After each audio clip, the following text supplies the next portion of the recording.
she was the right officiant at the right time. So I'll tell the story really quickly and then we'll get started. But my, talk about a setback. My mother-in-law passed away 10 days before our wedding, which is like crazy when you think about it, right? To go from the emotions of having a parent pass away and a funeral to then the emotions of a wedding to, you know, to go from such lows to such highs. And so Uneeka officiated our wedding, and there are two things that stick out on my mind. So the first thing is I wasn't there when they kind of did the walkthrough for, you know, the bridal party. I didn't go to that part, but Uneeka was just like the right person to be there for my husband, who had a moment, you know, feeling like his mom should have been there and should have seen that. And she was the right person at the right time. Like, she just, both of us appreciate that. And I can't express that to her enough. That she just, in that moment, you were the person he needed.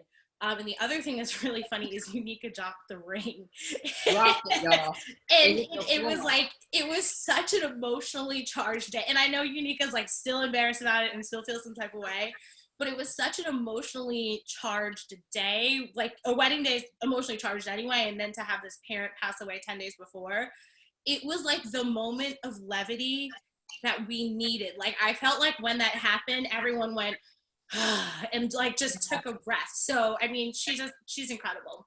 But anyway, we can talk more about that later, but we're gonna go ahead and get started. And I am just like so excited for today's style chat. So thank you to everyone on Instagram who's joining us, and you can click that link in my bio to come into Zoom if you want to. And thank you to everyone who's joining us via Zoom.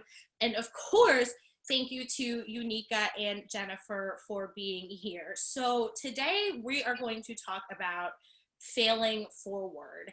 And I just thought that this topic was so important because I know so many people that were like, 2020 is my year. This is the year that I'm going to do it. And COVID-19 has sort of stopped everyone in their tracks. And people are feeling stuck, and they're feeling paralyzed, and they're feeling like, I don't know what to do, and I don't know where to go. And when I thought about two people who could help us think about how do you face setbacks? How do you overcome challenges? How do you not let those things paralyze you and just stop you dead in your tracks? Uneeka and Jennifer were the two people that I thought about. These are two of the most incredible women that I have the pleasure and honor of knowing. So I am just so thankful that the two of you are here. So before we get started in our official chat, I want to just take a minute and ask both of you, and then also ask everyone that's joining us, how are you doing? So, you know, Jennifer, let's start with you. How are you doing? How are you managing? How are you feeling? I'm doing pretty well. I have to say it's like a day at a time, because one day you can be like, okay, this is fine. We got this. Let's roll with it.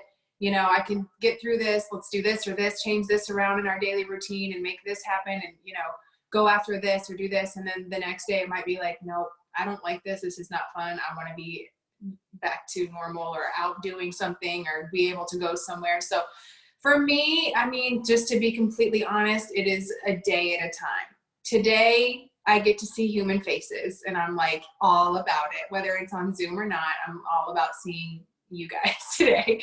So I'm very happy about it. Each day is different though, and it's literally like trying to hit the reset button each morning to see if, you know, to try to get through that day the most victoriously that I can. So. And Uneeka, how are you doing? I didn't give up on 2020. So, you know, for me, I was, you know, I thought in true 8 form, oh, okay, let's go harder. And so I did that. And I think the biggest challenge for me has been the fact that I'm home with Trey, my grandson. I joke with people that I'm, you know, we may be in a dysfunctional relationship because we used to have some breaks and now we don't. And so, you know, I'm used to that 6 to 7 hours that he's at a school. And that's like now we wake up and go to sleep together. And even right now, you know, when you just for the chat, when I look over here, I have a whole nother monitor that is showing me his room, because that's where he is. And so I can see if he's swinging from the chandeliers. Physically, I'm probably not where I need to be from a COVID perspective, because I go between, I'm the person that will make a smoothie with sea moss and then eat a bag of chips. Like, so like I got this balance I'm trying to find there. And I see all these people walking every day. I'm not that person. And I think mentally, there's so much, because it's not just COVID that we have that's that's kind of on the forefront. You have an election, you have people protesting, you have this state's closed, this state's open, you have the economy issues that are happening, and those are impacting other people's, people in your family. You have no sports. I have a senior that's going off to college, and we don't know what that looks like. Like, I'm like, he's on a athletic scholarship. We have no graduation, no prom, and you have a social 3-year-old that wants to be with everyone. So mentally, I'm finding it harder to sleep, so I'm having to force myself to relax at night because there's so many things competing for my information, even when I shut those things off, like even if I shut off the news. And so overall, I would probably say, like, if it was 1 to 100, I'm probably at an 80%, because that 20% and where I would really need to work on is really around the physical and the mental. I think that this quarantine period has pushed the spiritual.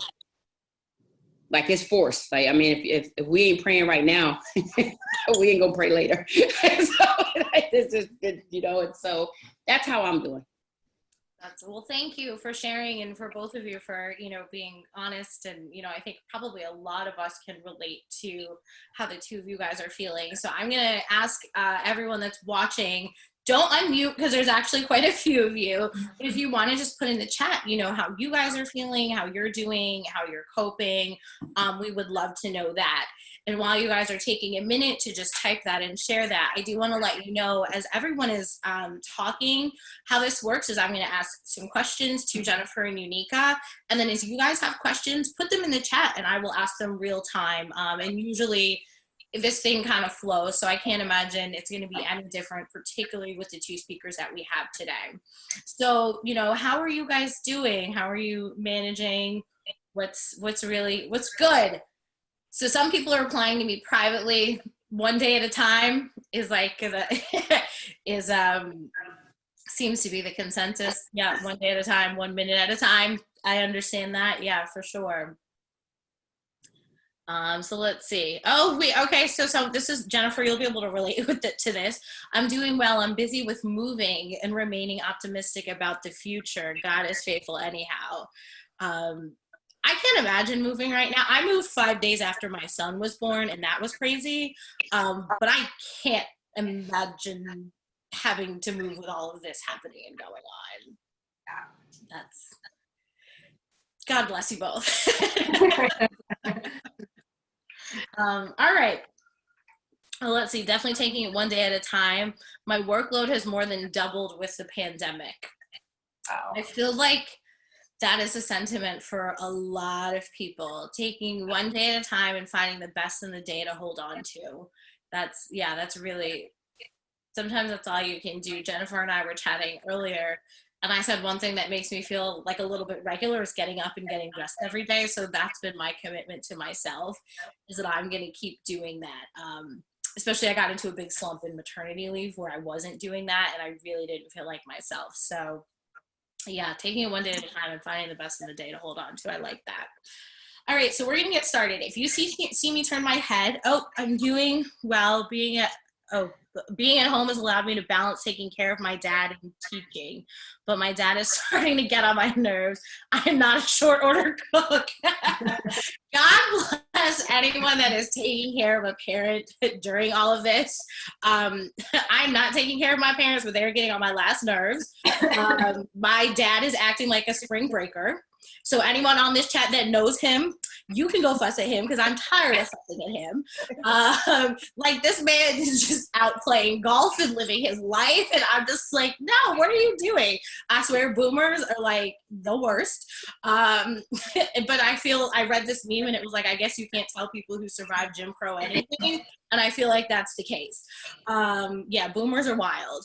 Day to day, like everyone else, trying to transition to a new role at work virtually while still doing my old role during a hiring freeze. I have to remind myself to give myself grace. I have felt overwhelmed quite a bit, but trying to maintain peace.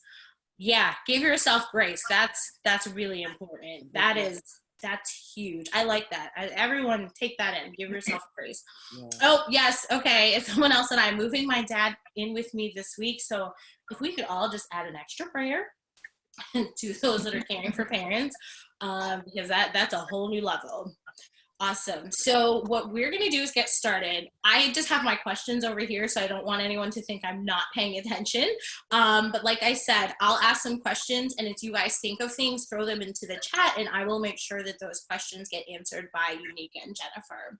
Now, normally I would just start off firing questions, but I really want to do this chat a little bit differently than the past chats. So instead of jumping straight into the questions, what I'd really love for both of you to do is spend some time telling us who you are, what you do, and a bit about each of your stories. So we'll start with Uneeka and then we'll go to Jennifer, but I just think it's really important that we sort of set this ground level with everyone because you both have incredible stories. So, and that's just a general overview, right? Mm-hmm. Okay. So my name's Uneeka. From a vocational perspective, I am the Olivia Pope of corporate. I get called in by executive teams and private equity firms to help companies turn themselves around, also by pastors who are struggling with their ministries. And I enjoy that. I enjoy that. I moved a model, my business model from having a direct to consumer component to just being B2B. And there was that's a whole nother show as to why I did that. Erica may ask it later now that I've said that. But I worked my way up in corporate. I started out in customer service and went all the way up to a COO level in multi-million-dollar organizations. Have had positions where I've been responsible for over $170 million of top-line revenue, responsible for full P&L, over 1,100 employees internationally. And so, previously, I think people used to call me the corporate chick. But there was something about, when I was a young girl, I did not care. I had my Barbies always went to work. They didn't really have Ken. We didn't have Skipper. We had a briefcase. I was concerned about our Barbie house. I was concerned about my Barbie Corvette. And I remember watching like Rhoda and 9 to 5 with Dolly Parton. And I never wanted to be the admin. I wanted to be the person that had the big chair that turned around and pressed the button to make the calls. And when my parents would ask me what I want to be when I grew up, I didn't know what it was, but I said, I want to walk with my heels clipped. I want to drink coffee and I want to ride the train. I didn't know, and I want my chair to turn around and I want to boss people around. I knew that, so when we played games, when my siblings played with me, it was always office. And so, I'm a mother of 5. I've been divorced twice, and we'll talk a little bit about that because some of the reasons I had those challenges is because I put that first. I put that climb first, and when I got to the top, I got tired of it. I remember walking off of the elevator at my last job, and the doors opened, and I was like, this isn't it. This isn't where I want to be. And I remember sharing that with people that were close to me, and they thought I was crazy. They were like, how could you not want this? You have a corner glass office that shows Philadelphia. You have custom made furniture put in your office. You have an admin. You have, why wouldn't you want this? And I didn't want it because I didn't think that I was in a position to make the level of impact that I knew that God called me to do in the earth. Because I was trapped inside of something. I always felt trapped. I couldn't use my authentic voice. I couldn't protest certain things. I couldn't be very careful because investors and everyone was always looking at me with a microscope. And so I took a leap, and I left and started my firm. It'll be 5 years this year. We were looking this year to get into a 7-figure earning. I'm still pushing towards that, but it's a little more difficult with COVID, but I don't believe in readjusting the goal. This is who I am, and we'll just report, where we are. Is that what you want? Is that enough? 5 kids, 2 divorces, career person? Perfect. Jennifer? Oh, and I love Jesus. In case you didn't. I love Jesus too. I'm Jennifer, and you're probably gonna hear me talk a lot today about health and weight loss and fitness and just being healthy and loving who you are, loving your body, loving your flaws, all of those things, because that's one of the biggest things that I've learned on today's topic, which we'll get more into later. But I am Jennifer, and I used to weigh 336 pounds. and I've lost about half of my body weight over the years. And so I had this massive, massive weight loss transformation that took a long time. It was not just a boom, here it is. It was not anything quick, like a crash diet or a surgery or anything like that. It was a journey. And I'm assuming that that's probably one of the reasons that Erica decided to ask me on this particular style chat, is because this long journey that I have has a ton of victories, defeats, victories, defeats, victories, defeats. So I'm excited to get into that. But the big thing about my outlook and my whole world is that I have been every size from 6 to 28. And what I have learned is that if you're not careful, you can wake up in the body that you thought would be the ultimate and the finish line and all of that, only to realize you're still unhappy with it. And you're still waking up every single morning, picking apart every single flaw that you see. You're still unhappy with, no matter what that number on the scale says, you're still not happy with the size you're wearing. And so my thing is we've got to learn that this whole weight loss thing and this whole health thing has to be much deeper than what's the next crash diet I can go on? What's the next thing I can do? How can I get smaller, smaller, smaller, smaller, or whatever? It's got to be much, much deeper, much, much deeper than that. I live in Florida, but I'm only living here for the next 2 more months. I've lived here for 5 years. We're actually moving to Virginia. So I am soaking up the sun, but I'm not doing it to be mean to the people who it's not sunny. People are like, why are you posting pictures about, sunshine? It's not sunshiny here, and I'm just soaking it up before we leave, because once we leave, I'm sure there are sunshiny days, but it's not the same. But we move in 2 months. I have 2 small children, ages 4 and 8, a boy and a girl, Kennedy and Moses. And my husband is literally the love of my life, love him to pieces. He's my bestie. And yeah, and I love Jesus, like Uneeka and Erica. Awesome. Thank you both so much. I told y'all this is about to be so good.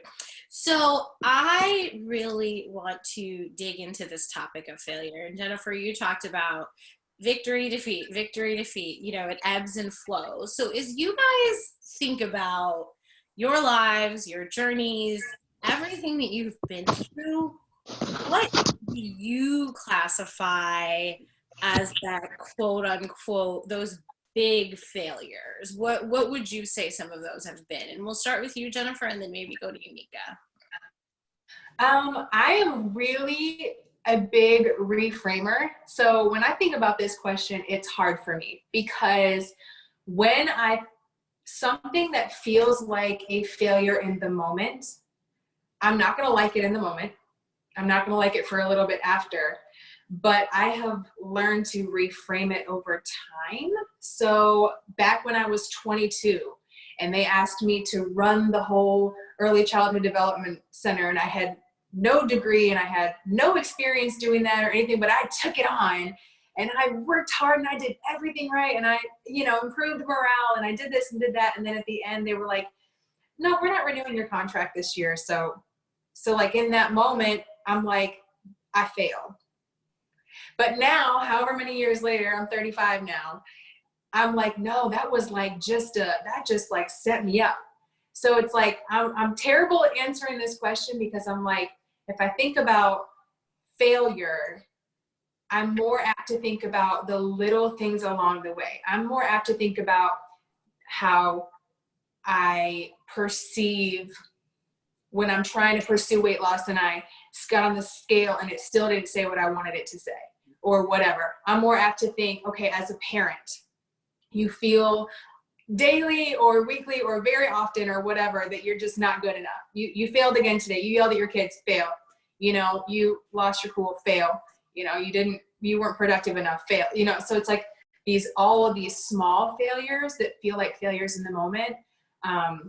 Those are what stick out more in my mind than any one big failure for me. And I think it's just the way that I perceive failures and defeats. I'm really, that's for me. That's what I think. Cool. Uneeka?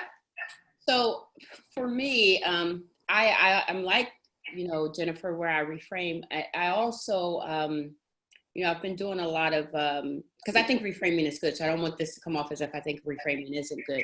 I've been kind of searching and doing some trace backs at things that I could have done differently, and even mindsets that I had that caused disruption, trauma, or letdown with people that are closest to me.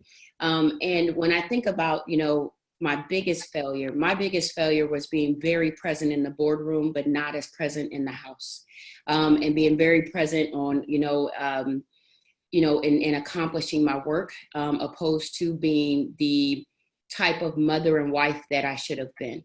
And I think that transcended not just from a corporate perspective, but even when, I was married to a pastor and I was a pastor, and even when we were running our church, I was all in on that. I was all in on corporate, but I don't think early, with my children, I was all in, and to be candid, we've had some conversations, my kids and I, around this.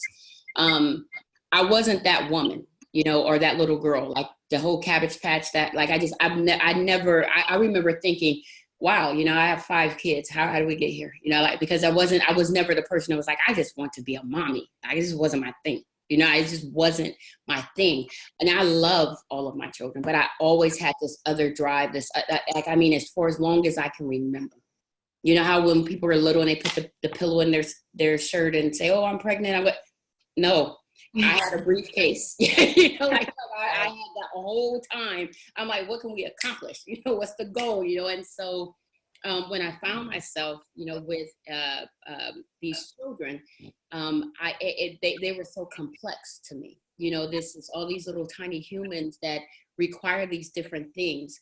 But when I could go to work, there was a scorecard and I can get check marks and I can, and so it was easy for me to win at work. It was easy, if it comes to preaching or teaching or, at one point I was in Bible college, I was in the university, I was a minister, and I was, got engaged and had just relocated to a new state. So like I always would do these huge things that optically everyone's like, oh my gosh. But when you came inside our house, I knew I wasn't showing up for the right things. And I didn't start making that change until we moved to PA. I started looking at it because even our move here was about me. I had a job that's going to pay me a lot of money and it's going to give me a lot of exposure. So I don't care about your little middle school friends and I don't care about your high school connections. I don't care that you're excelling in football right now. We got to move because I'm chasing this bag.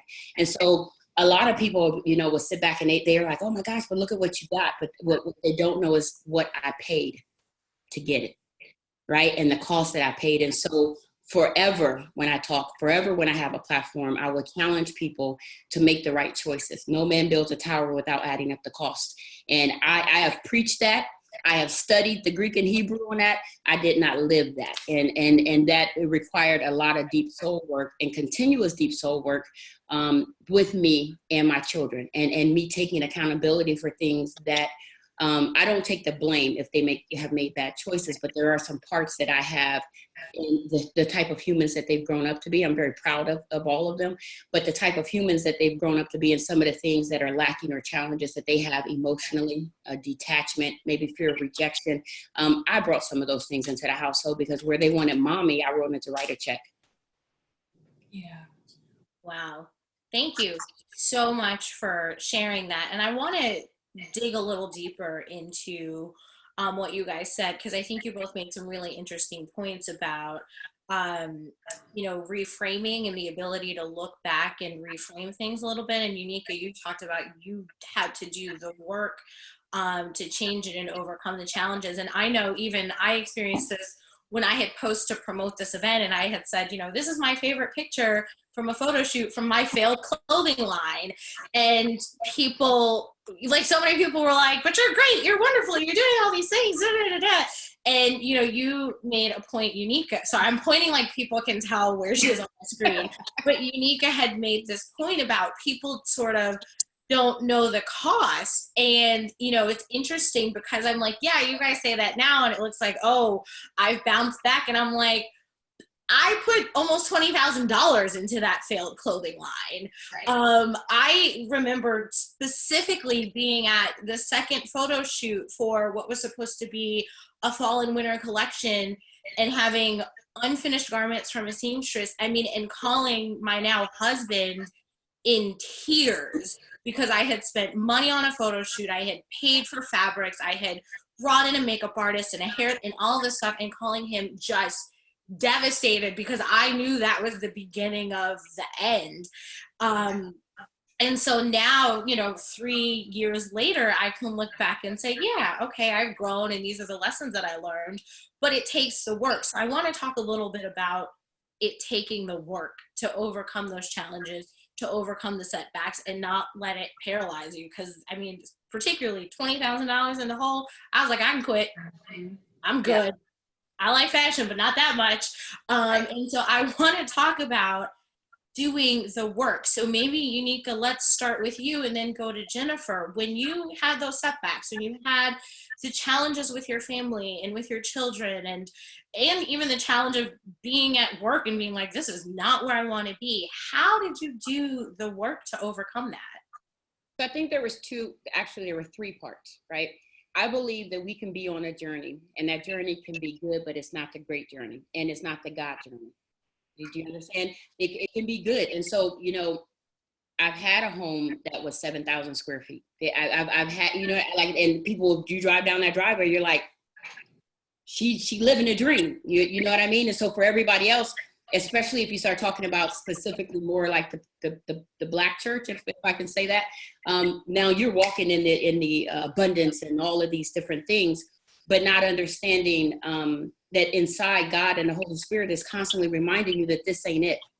Like all this outward appearance isn't it. So the first part, I think, of doing the work is hearing what the Holy Spirit is saying to you. What is he? Because he never stops speaking, but we stop listening. Right? Well, he never stops speaking. Like there's constant times where you're getting, this turn left. To me, it's like GPS, in 25 feet, you're going to make a right. And we're like, nah, in 25 feet, I'm going to make that left because I think that left is a better journey for me. And so I think the first part of doing the work is getting in tune to what God is saying, getting in tune to understanding, Erica, you've heard me say this all the time. I talk about that symphony that we press stop. It's playing. The music is playing when you're doing certain things and you're in your God place. And so the first part of the work was me being honest about what I was hearing from God. And that's caused me to make a lot of different transitions even some over the past year, knowing where you're supposed to be, where you're not supposed to be, and not just hearing, but obeying. Yeah. Right? So that's the first part of work. And I got to tell you, that part ain't always fun. You hear me? Like, I listen, that part's not, sometimes you just want to be like, put me in the belly of the whale for a minute. I'll get back with you. But there's that part. What is God saying? Yeah. The second thing is the people that you love the most and that you value the most. What are they saying? What are they not saying? Right? Like, and if have you created transactional relationships with them? And then the last thing is, what are you saying? And when I talk about that, what am I saying? And Jennifer, this will probably resonate with you. What am I eating? Am I sleeping? Am I happy? Do I have anxiety? Am I depressed? Am I frustrated? Am I overwhelmed? And so when you collect that data, I'm a data person. When you collect all 3 of those data points, then you start to forge a path forward, regardless of how painful that path may be. And so for me, it's having a dialogue with one of my older children to say, there was plenty of times I put you in a position to raise your siblings so I can go and get money. That wasn't right. That burden should have never been put on you. If you didn't choose to come into a situation and be birthed into a situation where you were with a single mom who had to work, that wasn't your choice. And I robbed you of some pieces of your childhood. And for that, I apologize. How do we go forward? Do you understand? Or when you have a child that says, I don't think that you chose me. You always chose work, or you always chose, this other thing. Well, show me what choosing you looks like. What choosing me looks like you not going on that trip. Fine, then I'll cancel it. Choosing me looks like you coming to my game when you could be somewhere making $10,000. Yeah. Okay. I'll I'll choose it. No problem. I'll be there. I'll be at the game. And so it's taking the data and hearing and having that obedience to the Holy Spirit, having that where you are submitting to what it means to be in relationship with the people that are closest to you, and then also making sure that you are remaining in covenant and in integrity with yourself. That to me is what doing the work looks like. That's awesome. Thank you. I told y'all you were going to get a word today. That's great. And sorry, Jennifer, before you sort of answer that question, for the new people that have come in and everyone that's here, if you have questions, throw them into the chat and I will make sure that those questions get asked. So Jennifer, same thing to you. What does doing that work look like for you? I think it's several things, but the first thing that comes to mind for me is doing the work is step by step. So it's being present where we are right now. Like, where are we right now? And what's the next best thing? The next best thing that's going to get me to that place. Because, okay, for example, if I show someone, or from time to time I'll post on my social media, a picture of before I started my weight loss journey and then now. So people can see the difference, so they understand why I'm passionate about health and fitness and body positivity and those things. When you see that, it's tempting for people to be like, oh, wow, she decided she was going to do it and she did it. And and they might think in their mind, even not realizing it, that it was a quick thing. And it was like this, I just got focused and I did it. And the truth of the matter is that's not at all how it was. I did reach a breaking point. I did get to the point where I was like, I can't stand feeling this way, because I was emotionally really a wreck. And physically I was in pain a lot. And I was trying to figure out how I can feel better. And it ended up leading to a weight loss journey. But the thing about doing the work is it took me waking up each morning and trying again that day. So it couldn't just, now trust me, this has been 16 years in the making. Okay. I've been on this health journey for 16 years. So over the course of that time, there have of course been times where I jump into this crash diet, whatever it might be. I won't name diets, but it'll jump into a crash diet. And I would used to think, okay, well, if I just stay focused, if I just stick to it, it's going to work. This diet is going to be the one, and if I just stick to it and, starve myself for long enough or eat like a rabbit for long enough, then I'll get there. And the truth of the matter is no. Anytime I ever approached it that way, anytime we look at the end goal and we expect to just jump out into the end goal, no matter what it is, health and fitness related or not, if we're jumping to that finish line, we're gonna lose it, because what's gonna happen is eventually the adrenaline and the excitement, the newness is gonna wear off. And you're gonna have to sort of do the work in that moment that's just gonna take you from that step to the next step. The next step to the next. When I share about the weight loss journey as a whole, sometimes people will say, well, how long did it take you to lose all that weight? They want to know, how quick can I get there? How quick can I get there? And the truth is, like, this has been a roller coaster. This was like slowly lose 100 pounds, then get pregnant, then gain the baby weight, then lose the baby weight, then slowly lose 30 pounds, then get pregnant, then gain the baby weight, then lose the baby weight, then lose another 30 pounds, and then life gets stressful, then gain 40 pounds. This has been literally step by step. It has been hundreds of times of getting on the scale and not being happy. It's been hundreds of times of thinking I ate well yesterday, so thinking today, maybe I've lost weight.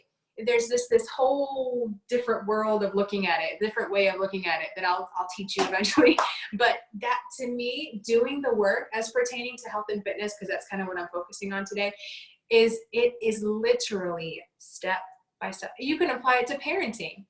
It's day by day by day. Yesterday I did this. I don't like that I did that.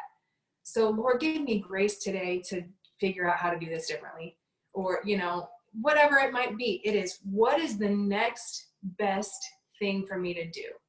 It goes back to Uneeka. Am I drinking my water? Okay, I'm not. So the next best thing for me today, can you just drink your water, Jennifer? Can you just drink? Can you just make sure you get your water in?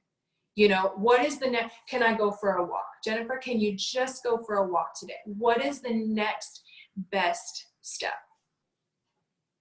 Wow, those are such good points. So I don't know if you guys are looking at the comments, but they're like lighting up. Everyone's like, this is so powerful. Thank you for being transparent. I mean, I think this is really, really resonating with people. As I'm listening to you guys, it's resonating with me. I think you both made good points that it's any area in any place of your life. And so I know one place where I am doing the work is in my marriage, because like I said, for those of you who weren't on, I was sharing that my mother-in-law passed away 10 days before my wedding.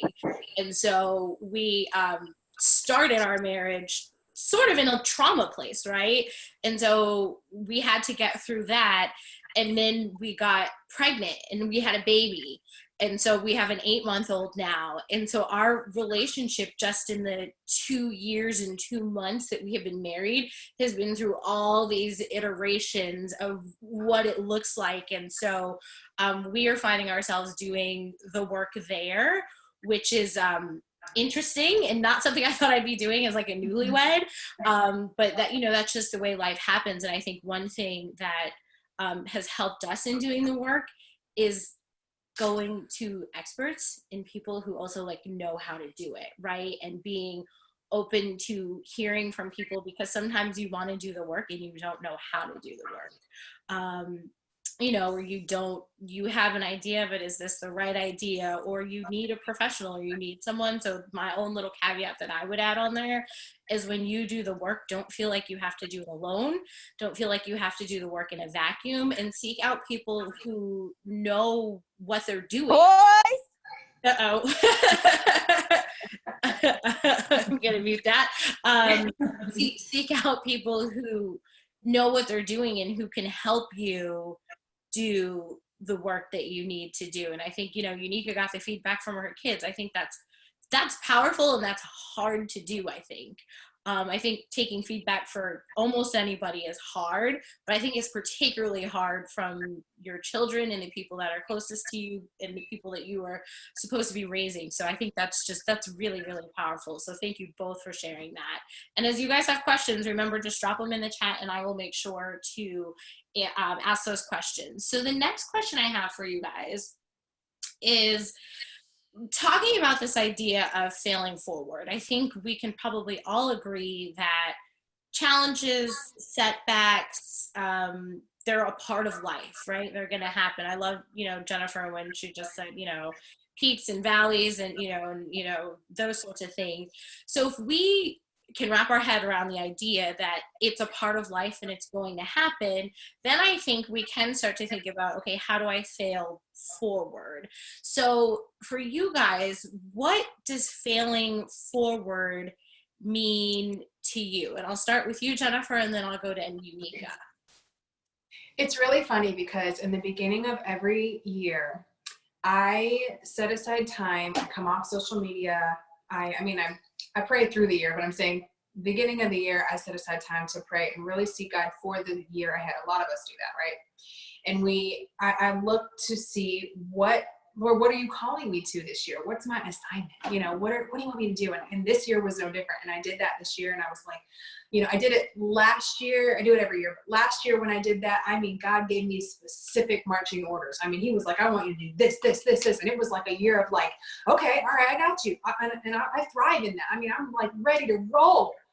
But this year I kept praying and praying and praying. I'm like, all through January, I'm like, okay, Lord, I'm ready for my marching orders. Like, I'm ready to put my hands to work. Like, tell me what's my focus this year? What do you want from me this year specifically?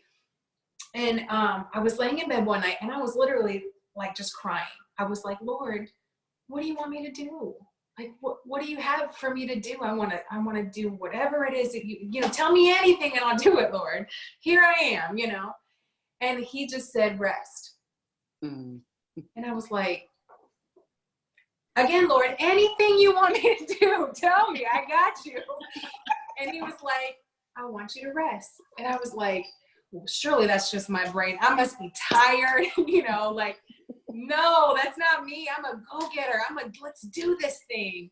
And he was like, rest. And I sort of began to cry, and then I laid there for a while, and then I grabbed my phone to pull up the Bible app. And wouldn't you know, it was this verse. This is what the verse said. We humans make our plans, but the Lord's purpose prevails. So resting in his plan prevailing. So are there things I'm working toward? Yes. Are there dreams I have? Are there goals I have? Yes. Am I still working toward them? Yes. But allowing that margin for God's purpose to prevail within that. And I think that is where we come back to failing forward, because when we see it as a failure, a lot of times it's not necessarily a failure. It's not necessarily a failure. It can be really seen as God moving things at times, or waiting on things. You know, when I decided to write a book, I thought it was like, write the book, boom, done, next. But I've learned now, no, it's a very long process, and you've got to trust God's timing and God's purpose to prevail within it. So what feels in the moment, again, jumping back to earlier, where it feels like a failure in the moment, allow yourself to say, okay, Lord, you're going to use this? How are you going to use this? How can I grow through this? Not just go through it, but grow through this and develop in this, and allow your purpose to prevail, even if it means something as challenging as rest. Oh, that's so good. So, Uneeka, I'm going to jump in for 1 second. I just want y'all to know these questions, they're now lit. So I'm looking at the chat. And so there's a follow-up for Jennifer just from something you've said. So I want to ask that. And then I want Uneeka to answer about how she defines failing forward. So the question says, Jennifer, do you think obedience has any connection to hearing God's order? To hearing God's what's that? Order? Sorry. To hearing God's order as far as his... I think as far as like his directions or instructions to you, or hearing his word or what he wants you to do. I'm interpreting that, so if I got that wrong, put it in the comments and I'll fix it. But I think yeah. So yeah, do you think obedience has any connection? Oh, she said that's exactly right.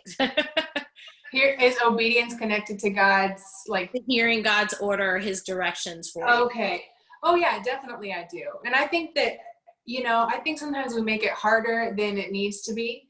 And I know for me, sometimes if I don't get it right away, or if I don't obey the right way, or I tried and failed, or whatever, he's pretty patient with us. And I think it's a matter of having that posture of, yes, Lord, I want to do what you want me to do. You know, help me to hear you right. Help me to, you know, set myself in the right position. Help me to be in right standing with you. Open my eyes to see what you're doing by your Spirit. Open my ears to see what you're doing by the Spirit. And so, yes, I believe obedience is extremely important. And I also believe that having the right posture and just having the right desire to hear what God is telling you to do what he's telling you to do, to see what he's doing in the Spirit, just having that posture is vital when it comes to having that direction. As far as when I'm concerned, when I'm seeking God for direction, I'm not trying to like muster it up in my brain. And yes, I'm being obedient to whatever I know for sure he's told me to do, or whatever is in his word. Anything that I know I need to do, know that it's from him. Yes, I'm going to be obedient to it, but allowing him also to just kind of mold me and, you know, work the way that he works. Because, you know, the Bible says the Spirit of God doesn't work by pushing us around. He works gently through his Spirit.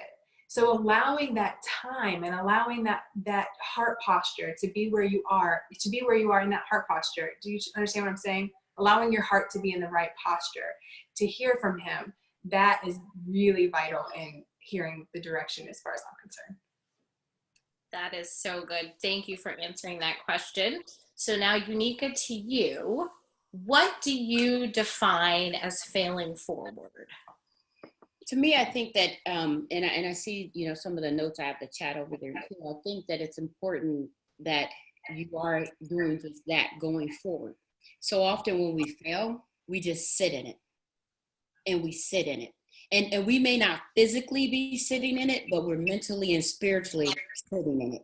And so we're replaying over and over again. I wish, I remember I missed that particular recital. Man, I should have been there. I remember I missed that basketball game. He did a dunk. Man, I should have been there. Oh man, I remember when, my husband asked me to go out to dinner and I chose to do a business meeting. Man, I should have went to that.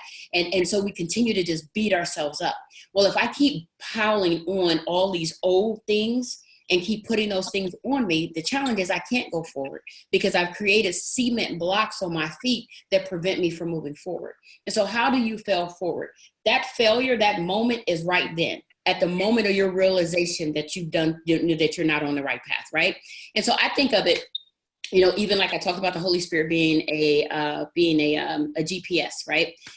All of us have gone the wrong way on the GPS. I know I'm not the only one. And it literally is like rerouting. It doesn't cut the car off and stop you right where you are and go, listen, you suck, get out and walk the rest of the way, right? It just doesn't do that. And so I think when you think about failing forward, for me, I use the word rewrite, but if you think about it from a GPS perspective, is rerouting. I'm still going to get from point A to point B. This is just like a pothole on my path. And I'm not going to stop just because I hit this pothole. I'm going to get the tire fixed, or I'm going to do what I need to do, and I'm going to continue to go forward to where I'm supposed to be. Now, the reason why I think people often do get stuck and do these replays is because they don't have a full visualization of where they're supposed to be. Right? When there's a challenge or where you've taken a lot of feedback, because I've been that person where everybody told me where I should be.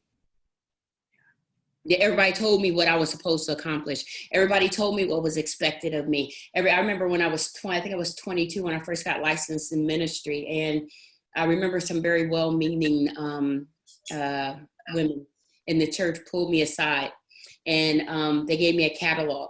I think it was called Especially Yours, as a matter of fact. It's funny, I remember that. And they told me about I needed to get my hat to match my outfit, and then the shoes I should wear, where my skirt should hang, and how I should carry myself now as a minister. Well, I'm called to kick in the doors of hell. Well, you can't do that with no sequin shoes on. Well, Erica, you probably think we can, but there was something I beg to differ. But for me, that just wasn't what I was called to. That was not the type of thing that I was called to. And so oftentimes when you start to replay some of those regrets, you're not moving forward. Like, I keep my eye on where I'm going. Just like you would when you get in the car. If I'm going to King of Prussia Mall, I'm keeping my eye on that. I may get stuck in traffic on 76. I may get off and get, I may get a flat tire. Anything may happen that causes a delay, but I'm still focused on where I'm going. And so the way you overcome that and you fell forward is you never take your eye off of what belongs to you. You never take your eye off of what God's called you to, regardless of how it looks, back and forth. And I know for me, my scripture is Jeremiah 29:11, for I know the plans I have for you, plans to prosper you. And so when I started to think about that, anything that's not lining up to that word, then I know that's something that's either sent from the enemy or something I've decided to bring in from the enemy, right? Because everything ain't the devil's fault. Sometimes we dance with him and get the repercussions of that. But then I remember, hey, God knows the plan he has for me. I may not fully understand it, but I have to sit back and have to trust that this plan is going to be good. And then that goes back to what I talked about earlier, which is getting in alignment with what the Holy Spirit is saying to you. One thing I'll share real quick is, I have a really good friend. Her name is Shun. And Shun and I are constantly, we're like iron sharpening iron. Like, it's never flipping ending. And some days I'm like, I don't feel like being sharpened today. Who else do you call? But we will be on the phone, and we were talking about, she may be going through a journey. She may, be encountering something. She's like, Uneeka, the Lord said this. Well, I have to pause and then make sure that what he's saying to her is something that's also for me. Because if not, now I've taken a detour. Right? And even though she's qualified, even though she has access, even though I respect her, it doesn't always mean that what she's telling me is the thing that's going to take me on my path. I have to know for myself what God has for me. And when you step into identity, it really starts to block out some of the other voices that, and I'm not saying I block Shun out. That's not what, but I'm giving you guys an example of someone who's close to me like a sister, that even we still test each other. Where she's like, well, Uneeka, I think that was for you. I don't think that's for me. Okay, well, I think that's for you and I don't think that's for me. And so we'll go through that process because it's so easy just to get this herd mentality. Everybody's not supposed to quit their job and start a business. Everybody's not supposed to be running around having kids. Everybody's not supposed to be married. Everybody's not supposed, like we just, it's a herd mentality that we start, and then you can't fail forward because you're still stuck on a vision that doesn't even align with why God created you in the first place. That is so good. So there's like the amens and everything coming into the chats are wild. So the person that asked about the thoughts and mantras to use to replace the negative ones we have, I want to come back to that, but I want to follow up because I think that this question really lines up with what Uneeka said about, keeping your eyes on it. And so this person asked, what if the failure causes you to lose sight of what point B is, because you were sort of talking about point A and point B. And then someone else had another question that was sort of like, how do you keep it in your sight? How do you see it if you're losing sight of the vision that God has given you?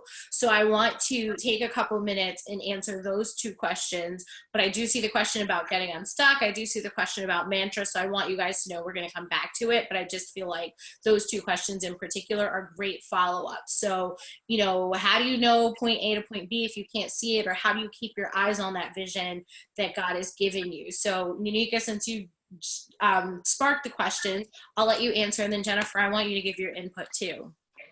So I think there's a couple things, and I'm a big analogy person from a teaching perspective, and so if I know I'm going somewhere or I'm supposed to be something, so the first part is actually knowing, and that's why I said you got to declutter all the voices. I can't tell you the number of women that I work with, specifically women that I work with that's in the C-suite. They hate being in the C-suite, but they're in the C-suite because their daddy said they should be in the C-suite, or their mom challenged them to be in the C-suite. And they, unlike me, all they ever wanted to do was be a mom. They just wanted to bake banana bread and they wanted to go to soccer practice. And I mean, that's what they wanted, and they're miserable. And so those folks, they let everybody else's voice kind of dictate where they were going. And so that first part is you've got to get comfortable and bold enough to identify who you are. You have to know that, because otherwise you can't see. Like the vision of who God called you to is never moved. If you can't see it, you moved. And so then you have to start to say, okay, who has access to my ear gate? Who has access to my eye gate? And are the things that they're telling me, are those things in alignment with what the Holy Spirit is saying? And listen, I'm gonna say something that may be a little controversial for some folks. That includes parents, that includes pastors, that includes teachers, that includes professors, that includes friends, that includes everyone. Because there are times that people mean good, but that doesn't mean that is God. And so when you start to lose sight, first I would argue that it's not that you lost sight, you never had it in the first place. Because those things don't really go away, right? But if you find yourself in kind of this mucky place where you're trying to figure out, who am I? What am I supposed to be doing? What path am I on? Get quiet. And when I say get quiet, I mean this device I'm talking to you on, gone. This iPad that's over here that I got Erica's questions up so she can't trick me into some new ones, gone. This other thing that I got, the camera that's showing me Trey, gone. Get quiet. I can't hear from anybody, and I'm gonna either take an hour a day, whether that's, people always say, oh, I don't have that time. You're lying, because I see you on Facebook posting all the time. I see you don't watch the Real Housewives of wherever they at. I done seen you, posting about this thing you saw on Netflix. You have the time, baby. You got it. You just ain't taking it. If that means you got to get up at 5 a.m. or you don't get to go to bed to midnight, find that time to be quiet. Most of us can't see the vision of what God has for us because we don't shut up and shut out enough to get it. And so if you sit there in your quietness and I'm telling you, if you say, Lord, show me where you want me to go. He may not take you all the way to King of Prussia Mall, but he'll get you on 76. He'll get you on 76. He may not have the whole thing. Lord, show me the type of wife I'm supposed to be. Show me the type of mother I'm supposed to be. Show me how to love this child. Lord, show me I used to, when I was in corporate, I would walk into boardrooms and we would have, it'd be challenging, right? It'd be some bad situations. And I would just say, Lord, Take care. You know, I need you to I want to yield to you for this meeting. You got it. And so I would have to die to myself in order to get in his will. Right. But some of us, we're in our father's, our parents' will, we're in our pastor's will, we're in our teacher's will, we're in our kids' will, but we're not in God's will. And that's why the failures just keep replaying and replaying and replaying. And sometimes you'll get a glimmer of it. You'll do one thing, you know, you'll say, oh, I started this business. Now I'm in it. And then you're like, but I still have these other things going on, because you just took the first step. You just got on 76. You didn't start driving. Do you understand? So you took the first step and then you got discouraged because you didn't see the whole manifestation of what you thought might happen. Does that make sense? Mm-hmm. Okay, hopefully. All right. That's all I got about that. Jennifer? Yeah, I could not agree more with blocking out the voices, the distractions, all of it, because the truth of the matter is, whatever it might be, whatever you might be pursuing, you have all different types of gifts and abilities and talents and all of these things, and you are really not defined to one of those things. And we have a tendency to put our whole identity in one thing.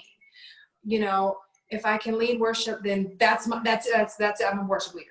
You know, and so you got to block out I couldn't agree more with that. That was just so good. You got to block out everything and allow yourself to get quiet before the Lord. And also don't be afraid to allow the time to reflect and adjust, because sometimes we can get marching orders from the Lord, and I'll be like, boom, okay, I got this, Lord, you know. But sometimes that can get me in trouble, because sometimes it'll make me go so far. And actually, my husband is very good at reminding me.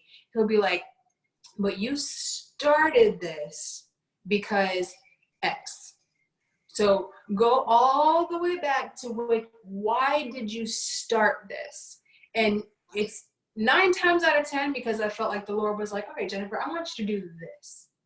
And there's a specific reason. And I've got the reason, I've got the marching orders from the Lord, but for some reason I've taken it all these different rabbit trails. And now I'm all over the place. And I can't figure out what the next thing to do is. And now this failure makes me feel like I'm done. And it's like Erica said, it's the end of the end. You know, it makes you feel like it's the end of the end. Go all the way back to why did you start? You know, I talked about my book. And if you've ever tried to write a book, written a book, I mean, it is a long process. And within that, you can get tired, you can get discouraged, you can whatever. Okay, go back. Why are you doing this? Yeah. Why are you writing this book? What is the impact of it? Why did you start? And so I think just get away from every voice, every distraction. You know, if you say, it doesn't have to be, you know, I'm never going on social media again. Just give yourself some time. Just say, even a day, a couple of days, to just block out the voices. I mean, and just allow yourself to be you. And remember, whatever it is, that your identity is only in Christ. I am not my weight loss story. I am not just a worship leader. I am not just a mom. I am not just a career woman. I'm Jennifer. That's why I struggle when someone's like, so Jennifer, tell me, you know, introduce yourself. I'm like, I'm just Jennifer. I don't know, you know, which aspect of me would you like to know about, you know?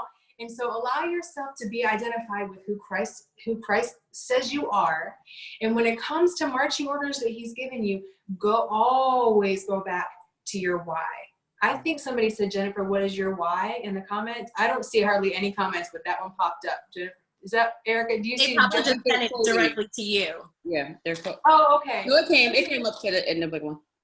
Somebody said, Jennifer, what is your why? I don't know if you're talking about for my weight loss.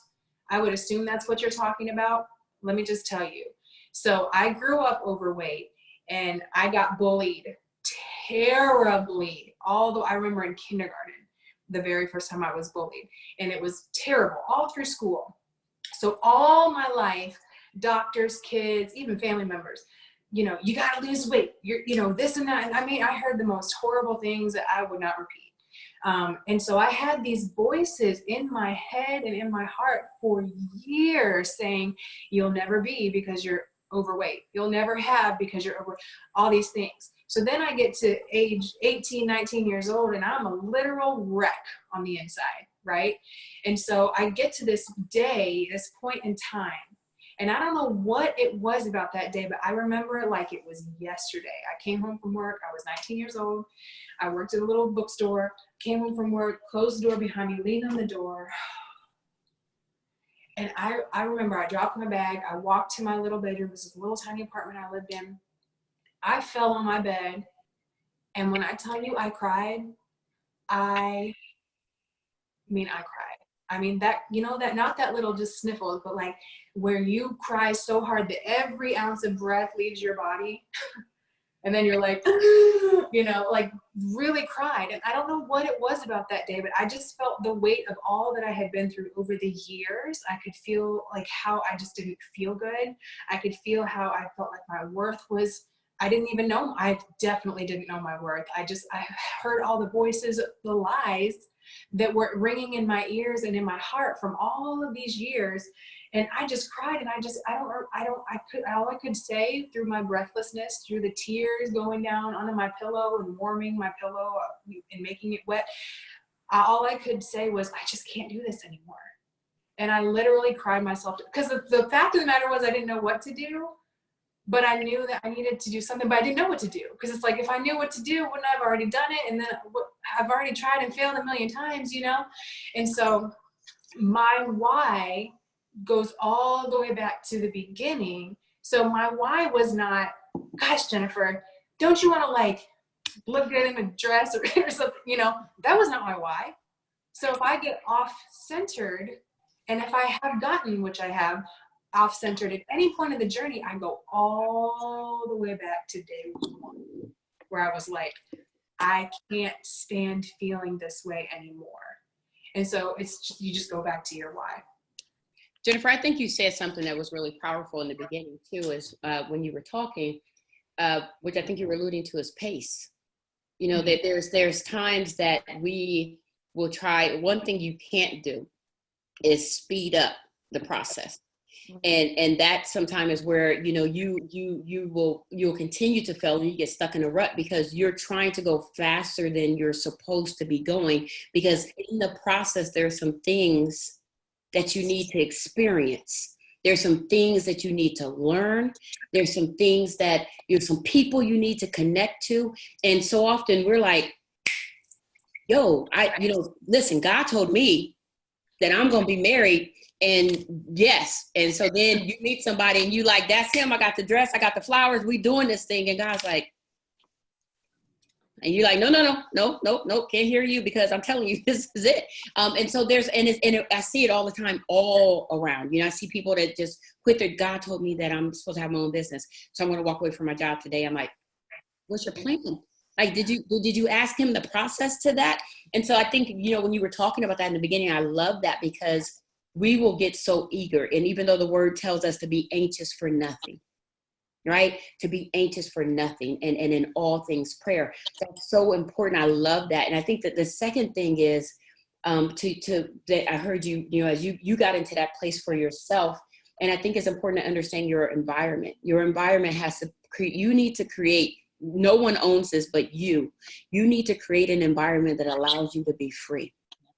Like listen, my no is, I have a hard no on people trying to cage me, package me, box me, brand me. Like it's a hard no, because I know that what God wants me to do requires a flow. And if I find myself in a place where I hit a dam, I might, there's been some times previously where I stayed there a little too long, and then now I'm like, nah, I got to get it right. I got to go so I can flow. And I think that's so important, just if you're going to fail forward. Oh, these are so good. So the Enneagram 3 in me wants to give the person a practical, like physical thing that you can do to keep your goal or the promise of God in front of you. So the word does say, write the vision and make it plain. Write it down. If it's writing it in a notebook and revisiting that notebook every day, if it is putting it on a vision board and putting that vision board across, so it's the first thing you see when you wake up. I remember, it's 2020. God gave me the promise of my son that I would birth in 2012 or 2013. I hadn't even met my husband yet. And so when I made my vision board, I put on the vision board a wedding invitation. I put a picture of a family on there. I put different things on there. And then I literally had it in my window next to my bed. So when I got up in the morning and I swung my feet off the bed, I was looking at that vision every single day. So if you literally, and some people are visual, you need to see the vision.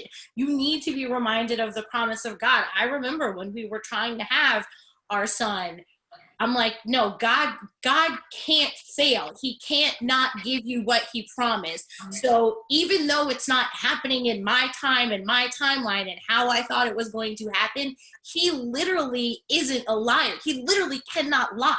So if he gives you that vision and he gives you that promise, it has to come to pass. It may not come in your timing. I mean, I didn't want to be 36 and pregnant because I hated every minute of being 36 and pregnant. But it doesn't matter. I didn't love being pregnant, guys, but that's another chat for another day. You know, if I could have had my way, I'd have been 26 and pregnant, you know, and out here and doing all the things. Like, I worked out during my pregnancy. That was a struggle every single day. But God can't fail. So no, it didn't come at 30 when I wanted it, and it came at 36, but it doesn't matter because he still manifested it. And I looked at it every day to remind myself of that. Every bad date, I was like, God said I'm going to have a husband. He told me this. He gave me the vision. Just this bad date that tried to dash and dine ain't it, you know? And so you have to look at that. So I would say, get a notebook, write it down, get a vision board, put it in front of you so you are seeing it and you are looking at it and you are reminded of what it is that God has told you and he has promised you. Because I think it's so important, and the word tells you to write the vision and make it plain. And that's if you have a business idea, because I'm kind of like Jennifer, where I'll be like, oh, this is a good idea. Let me go run and do this. Let me run and do that. And then I'm like, how did I get here? Like, what the heck? And so then I have to go back and say, no, okay, this is what God told me to do. This is what he told me my business looks like. This is what I need to go back and focus on. And I thank God that he also uses the voice of my husband to be like, you can't do 37,000 different things. If this is what you're supposed to do, this is what you need to do. But yeah, so I just wanted to put that little practical tip in there for you. So I see we still have more comments and questions coming, but I do want to go back to this question that says, what thoughts or mantras do you use to replace any negative or self-deprecating thoughts during challenging times? So I'll throw it out there to both of you guys, and whoever has some things that they want to share, please go ahead.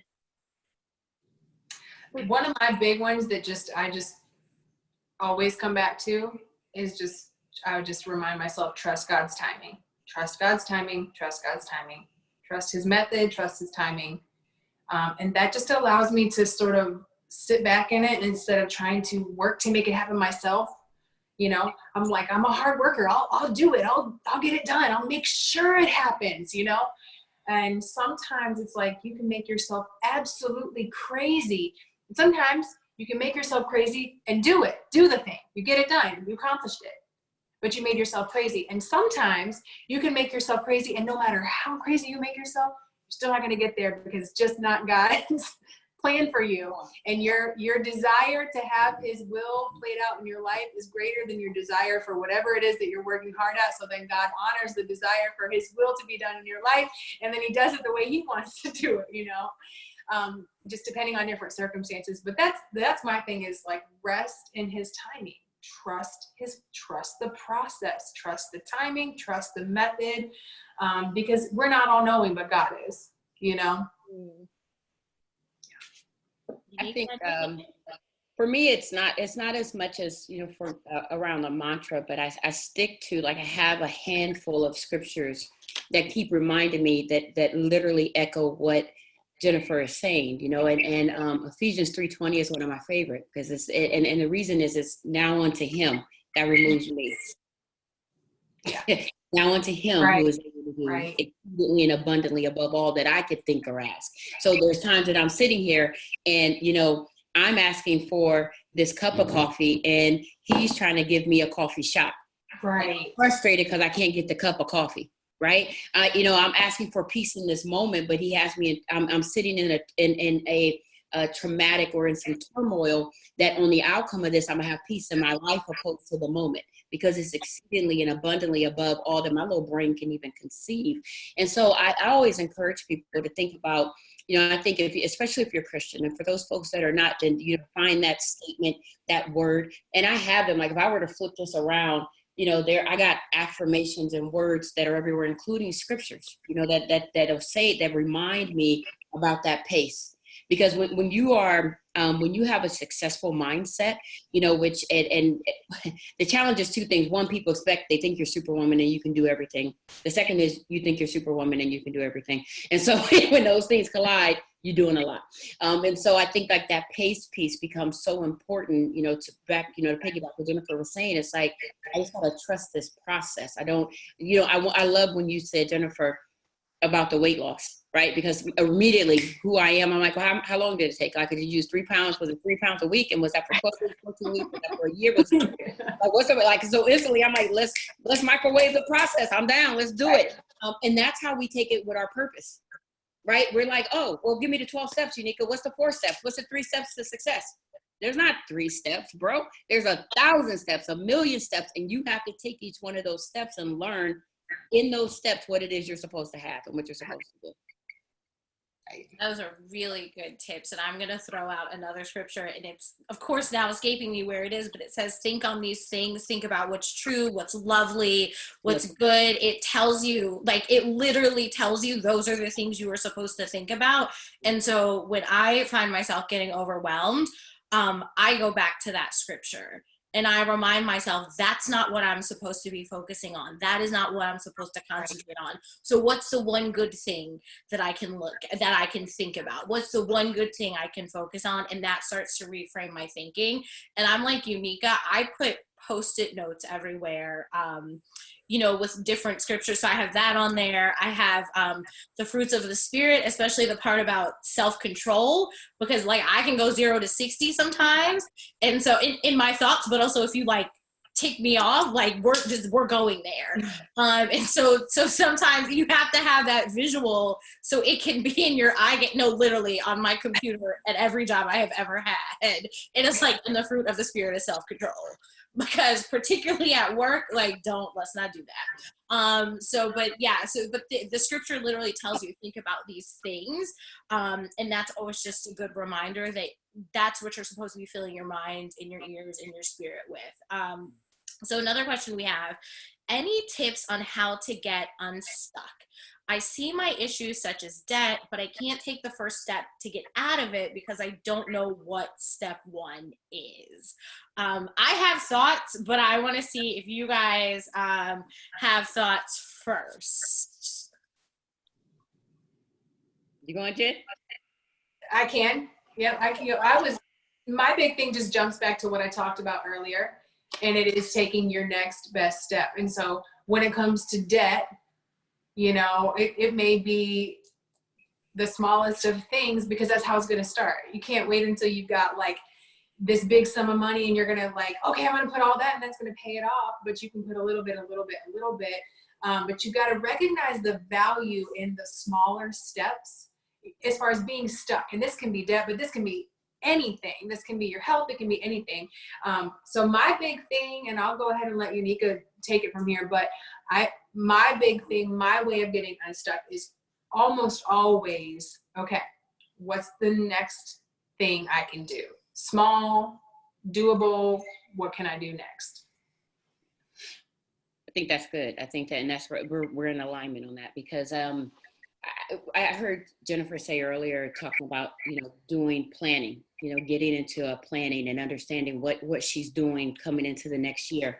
I do that similar thing around my birthday. And part of the thing that you can do to get unstuck, it goes back to that direction, right? And if you put together, even if you haven't done it, you didn't do it in January, you didn't do it on your birthday, you didn't do it, or you did it. And I saw so many people posting to social media, the worst investment I made for 2020 was a planner. And I'm like, well, y'all ain't doing it right. If that was your worst investment for 2020 was a planner, I'm not sure, because mine is really getting used up. I think that there's an exercise that you can do that will take you probably about an hour if you put the right amount of time into it. And that is, put your ideal day from the time you wake up to the time you go to bed. Like, what does that look like? What are you wearing? I'm talking about detail. What am I wearing? What do I smell? What do I see? Who is present? That is the most, it awakens everything in you, because, at any time I walk people through this exercise, even in groups, large groups, people cry. Because there's people that realize they're like, oh, I get the tissues.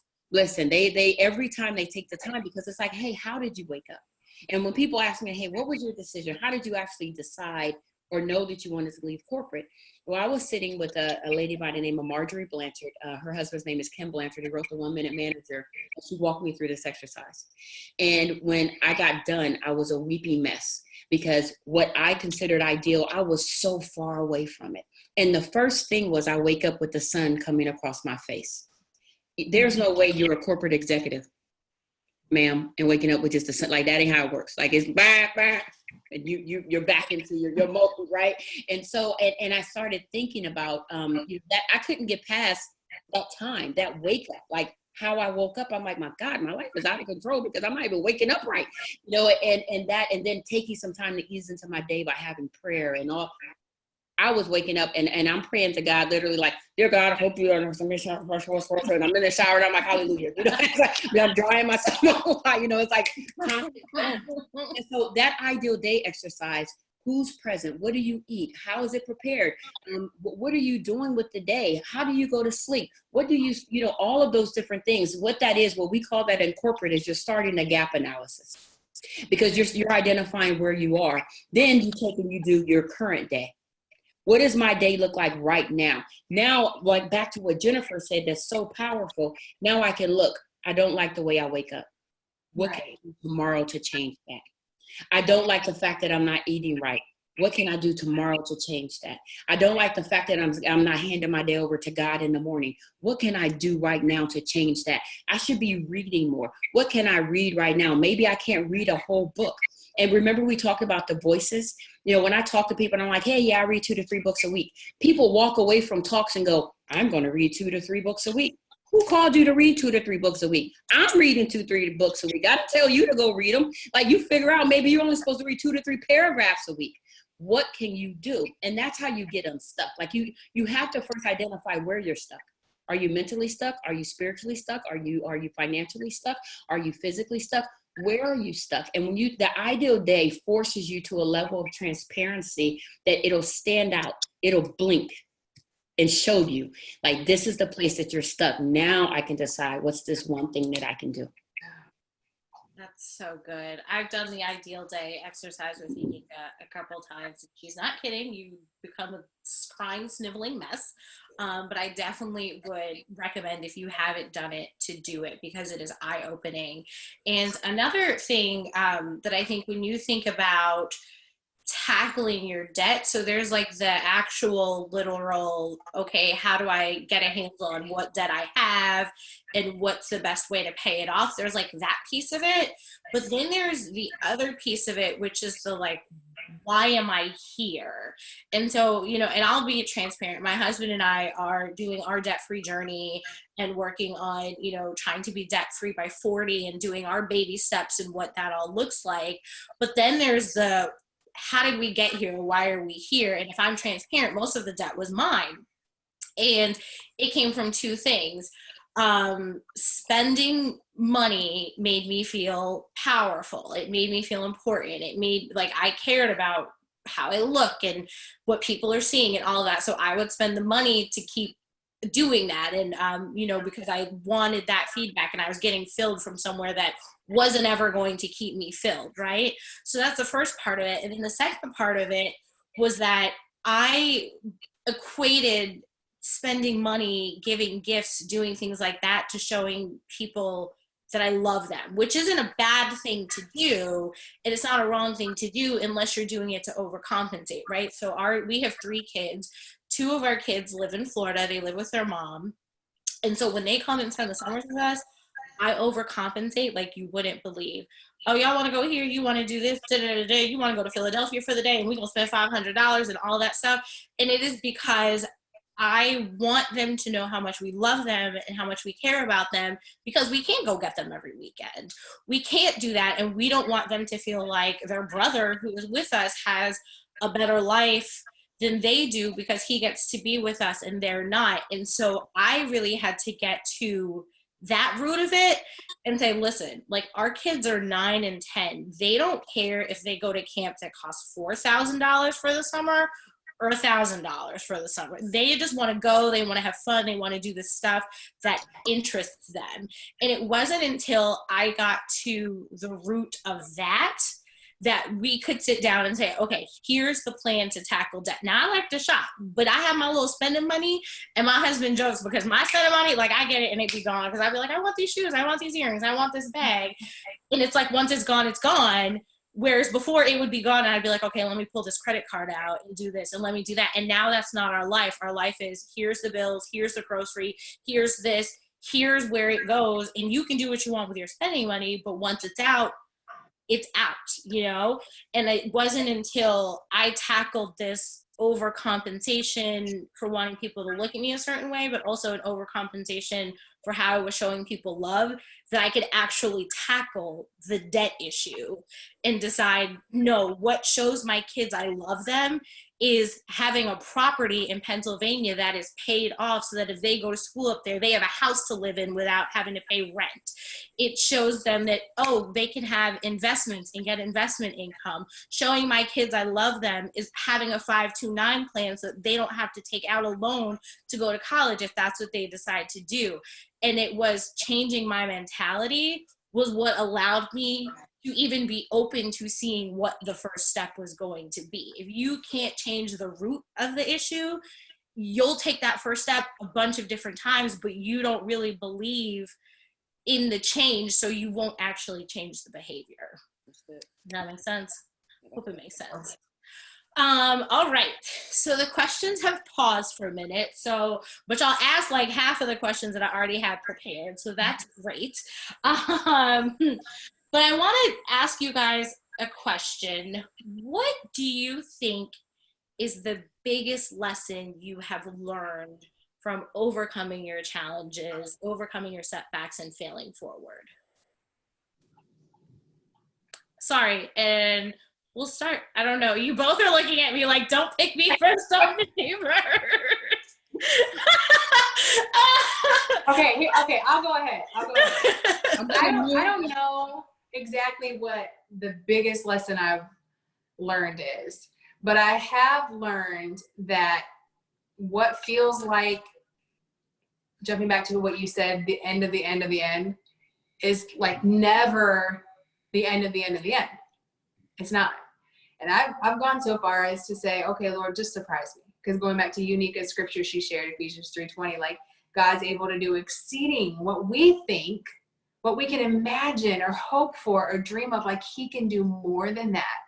And so my biggest thing when it seems like, oh, this is it. Why? Oh, again, failure. Again, didn't quite get it. Whatever. Didn't work out the way I planned, is, you know, it's not the end. It's not the end of the end of the end. And just allow God to go ahead and surprise you. You know, go ahead and surprise you with how it's going to turn out. And a lot of times, like my husband Phil and I, we'll like think, oh, you know what? Isn't it crazy how this happened? Maybe God's going to do this. And then maybe he did that because he's going to do this. And we joke now because we're like, it never works out the way. You know, we can say, oh, I think God did this because he's going to do this and this. And then when it's all said and done and it's whatever, it didn't work out the way we thought it was good. You know, what we thought God was up to, you know, no, he was up to something else and it's something greater, and it worked out just fine. So my thing, that's how I, you know, look at it. Cause I'm like, okay, this feels like, oh, you know, whatever. Stop, something blocking you. Words are escaping me. I have no words right now.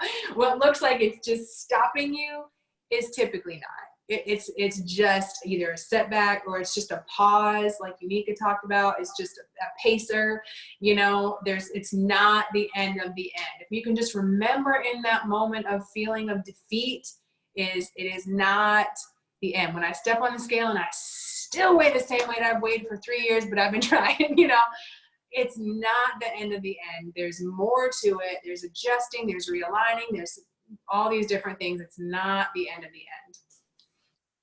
That's good. I think I've learned obedience matters as it relates to the Holy Spirit. People matter as it relates to relationship. And that to me is the right people with the right access.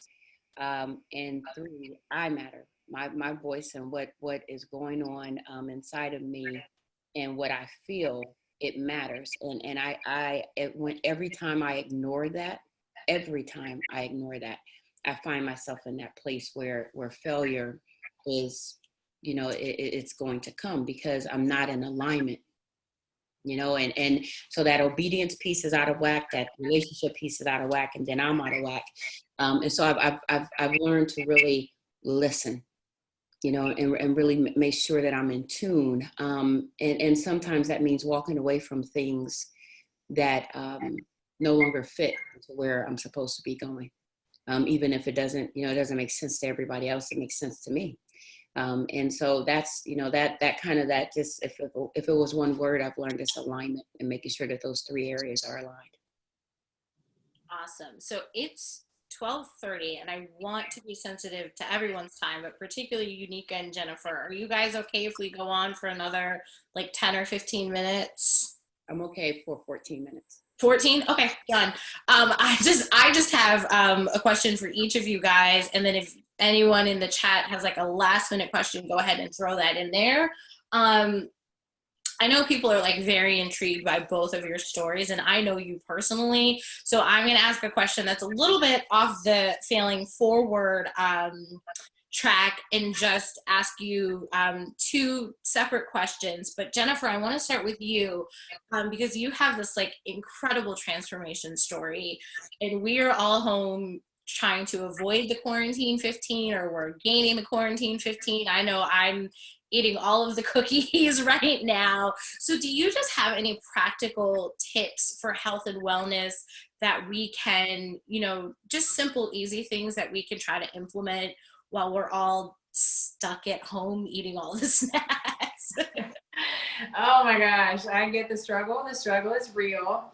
So I'll tell you my personal thing. What I did was like the first day that I found out we were going to be quarantined, and I was like, oh, this could be like a couple of weeks. This could be like, and now here we are months later. I was like, I need to do something that keeps me on track. So for me, I actually started tracking my food. I actually used an app called Noom, Noom. And it just helps you to track your food. It's not a diet, but it really helps you stay on track because every single day it kind of gives you some pointers. This is not a plug. I'm just telling you what I did. And so I decided to do that. So tracking what I eat, because trying to be very mindful of what we're eating, because it is so easy to just walk into the kitchen. My thing is my kids' snacks. I will just eat them. Like whether they're my favorite or not, like if I'm giving them a snack, I want them. So just really trying to be in that moment present, like, okay, you are eating tortilla chips. So just so you know, the calories still count, even if you shove them in your mouth when you're standing at the pantry. And so tracking, you can use MyFitnessPal, you can use Noom like I did, or am. But just kind of tracking what you're eating, so not to restrict yourself, just to kind of keep you in focus of what you're actually eating. And this means if you eat bad or good or whatever, which I could teach you a whole lesson on bad and good foods, okay? Just enjoy your food. But no matter what it is, if it's cookies or if it's pizza or if it's a salad or whatever, just tracking it, just keeping a record of it, helps you to be more mindful of what you're actually consuming. And remember that when you feel like your eating is completely out of control, typically you don't feel as great. You just physically and mentally, you just don't, because you just feel like you're out of control. So you start to get anxious about it and things like that. When you feel like you're a little bit more in control of it, you feel a lot better, not just physically, but, you know, like mentally. So tracking your food, drinking your water. And I love like hard, intense workouts. And when the gym was open, I would go do those every day. But I have just learned the art now of wearing a pedometer, which is right built into my watch. You can get an app on your phone, probably for free, that tracks your steps if you just carry your phone. There are studies that show if you just wear a pedometer, something that counts your steps, you will just inadvertently take more steps. And that is just good for your body. Just moving your body. I do go for walks every day, but just moving your body a little bit, making sure you're not sitting for way too long sense of time, and just being present and mindful of what you're eating. Those are the things that are really helping me right now. Awesome. So Uneeka, you actually brought up this point, so it's a great segue into my question for you. You said that one thing that you thought about was your relationships and the access that people get to you. And one of the best pieces of advice, information that I have ever gotten from you is about understanding people's relationship and their access to you and thinking about that in relationship to a house. So I'm going to ask you if you can just share with everyone about levels of access to you and use the house analogy, because it's just my favorite ever. Okay. So I think even prior to when we talk about the house and the address, it's important for you to understand categories, right? And there's two categories. There's probably more. Actually, there's three. I expanded it to three. I believe, right? And I had to go out and say to people, hey, I'm not a relationship expert. This is just some stuff I applied that worked, and a couple people applied it. So I'm not, don't stop saying that I'm that, because that's not where I am. But I think you get people that are fans, and those are people to put you up on a pedestal. They wear their jersey, they rock it, they're from the stands, but fans can never handle the full weight of who you really are, right? They can't handle your valleys, but they love to be with you at the mountaintop. They are cheering you on. They are, and they'll buy the ticket. They'll join your programs. They'll show up to your events. They'll even help you, but those people are not necessarily equipped, nor did they sign up to handle the valley. Then you have people that are friends, right? And those friends, those folks, the close friends, which we'll talk about access, they can deal with certain levels of your vulnerability. They're able to embrace that and walk you through that. And then there's a next level where it's family. And for me, family just simply is not, it has nothing to do with blood. Right, to me, and even my own family understands this, where it's like we can have the same blood, but still not be where I would have you in a category of family, and we can have not the same DNA and definitely be family. And so, understanding those three types of people that may be driving by the house, right? The first place of access is, literally people that are at the property line. That means you can drive by, you may get some visibility to if my shrubs are taken care of, my lawn has been tended to, if my car is in the driveway, but you and I both know that you better not drive down that driveway, because you're not welcome. This is not your place. This is not where you're supposed to be. So you may be able to locate me, but you can't access me. And a lot of times that may be the same as social media.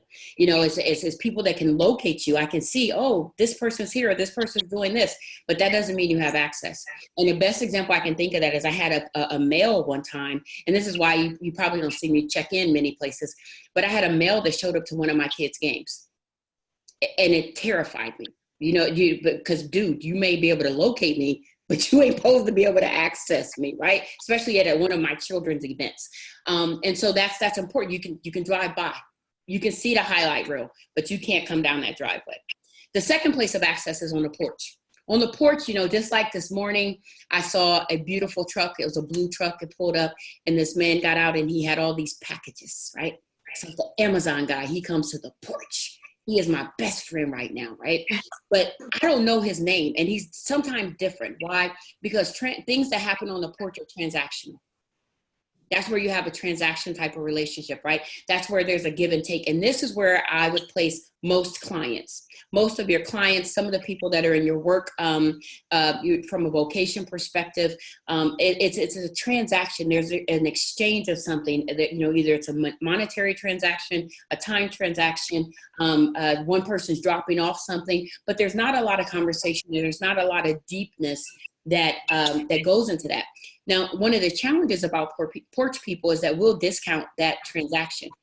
But I'm here to tell you, if Amazon stops delivering, I'm gonna be hurt. There's an impact, right? And so you can't minimize the porch relationships because you need those relationships in your life as well. There are some transactions that you will need.